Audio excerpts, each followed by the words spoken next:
So today, we're going to pull back the curtain on the surrogacy journey, a path that's built on science, trust, and just an incredible amount of heart. So, how does it really work from start to finish? Let's dive in. Yeah, it's a question a lot of us have, right? And the answer is so much more than just a medical procedure. It's this profound human experience with a series of very specific, very carefully managed steps. We're going to walk through that entire journey together, from the very first phone call all the way to that final life-changing moment. The interesting thing is, this journey doesn't actually start with medicine. It starts with, well, a calling, and then a really rigorous screening process to make sure that calling can be safely answered. This first phase is all about ensuring a candidate is totally prepared and qualified for the road ahead. And the process is incredibly methodical. It all kicks off with an initial call, usually with an intake specialist. From there, the team gets to work collecting and analyzing medical records from any previous deliveries. And this isn't just a quick look over. It's a real deep dive to make sure another pregnancy would be safe. It's only after that super thorough review that the final approval is given to move forward. Okay, so once a surrogate gets the green light, the whole vibe of the journey kind of shifts from the clinical to the personal. This is the matching process, and the focus here is all about creating a genuine human connection between the surrogate and the intended parents. And this is so important. It's not just some arrangement, it's a partnership. A video call is set up so the surrogate and the intended parents can just get to know each other. The whole goal is to see if their personalities click, if their hopes and expectations are aligned. It's got to be a mutual decision. Only when both sides feel like, yes, this is a perfect fit, do they agree to move forward together. Okay, so you're going to hear this term a lot, intended parents, or IPs for short. It's important to know exactly who we're talking about. These are the folks, an individual or couple, who need help to have a child. They've already gone through the whole process of creating embryos and are now looking for that amazing partner to help them build their family. So the match is made, everyone's excited. Now comes this really critical preparation phase. It basically runs on two parallel tracks at the same time, medical and legal. Both are designed to make sure everyone is healthy, safe, and legally protected before a pregnancy even begins. The medical screening is, as you can imagine, really thorough. It all happens at the fertility clinic chosen by the intended parents. We're talking comprehensive blood work, drug testing for the surrogate and her partner if she has one, and a super important ultrasound to make sure the uterus is healthy and ready to go. So, once the doctors give the all clear on the medical side, the process pivots over to the legal stuff. And let me tell you, this step is absolutely essential. It's all about creating a clear, legally binding framework that protects the rights and spells out the responsibilities for both the surrogate and the intended parents. To make sure everyone is protected, each party gets their own independent lawyer. Together, they create a comprehensive contract that covers every possible scenario you can think of, from what communication will look like during the pregnancy to how to handle complex medical decisions. Nothing gets signed until every single question is answered and everyone feels 100% comfortable. Then, and only then, do the lawyers issue a legal clearance to the fertility clinic, which is the green light for the next step. And now, we arrive at the heart of the medical journey, the embryo transfer.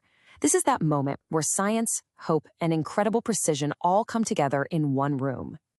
But before the transfer can happen, the body has to be perfectly prepared. This is what's known as the transfer cycle. It involves a carefully managed schedule of medications, usually a mix of pills and injections, to create the perfect environment. All the while, hormone levels are being tracked with blood work, and the uterine lining is checked with ultrasounds to make sure it's just right before scheduling the big day. So after all those weeks of preparation, medications, and careful monitoring, how long do you think the actual transfer procedure takes? Get this, it's typically less than 20 minutes from start to finish. It's pretty amazing. It's often described as a virtually painless procedure. The doctor uses a thin, flexible catheter, guided by an ultrasound, to place an embryo in the ideal spot.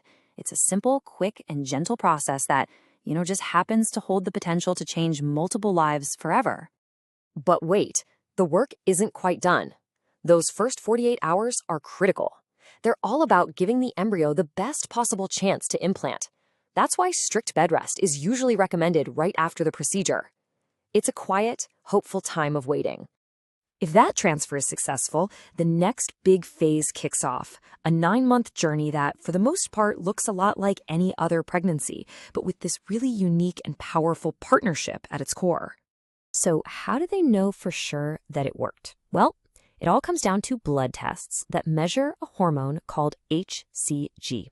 Its presence, and more importantly, how fast its levels double in later tests, gives the official confirmation that the embryo has implanted and a pregnancy has begun. So after those HCG levels are confirmed, the surrogate stays under the care of the fertility clinic for the first several weeks. Then, right around week 10, there's this big milestone where she graduates to the care of her own OB/GYN for the rest of the pregnancy, all the way to delivery day. This, of course, brings up a really common and important question. During such an incredibly personal and emotional moment, who actually gets to be in the delivery room? And the answer is simple, and honestly, really powerful. The surrogate decides. That's it. Her comfort and her choices are the absolute #1 priority. If she wants the intended parents in there with her, they're there. If she'd rather just have her own support team, that decision is 100% supported. It's all about making sure the person giving this incredible gift feels as safe and comfortable as possible. After the birth, the journey moves into its final chapter. But, it's not really an ending. It's more like the beginning of a new legacy for the new family and for the surrogate who made it all happen. And I think this is so important to remember. The support doesn't just stop at delivery. I mean, the journey isn't over for the surrogate. A really comprehensive postpartum system kicks in, offering continued emotional support, guidance for her physical healing, and making sure all the financial compensation is finalized. And of course, it's a time to just celebrate this incredible achievement. And this is the moment it all leads to. It's this beautiful, kind of bittersweet moment where the paths diverge. The surrogate, who has just completed this unbelievable journey, goes home to rest and heal with her own family. And the baby she brought into the world goes home to start a new life with theirs. Which really just leaves us with one final thought to chew on. When you strip away all the medicine and the law and the logistics, what does it truly mean to give the gift of a family? It's an act of profound generosity that just echoes for a lifetime.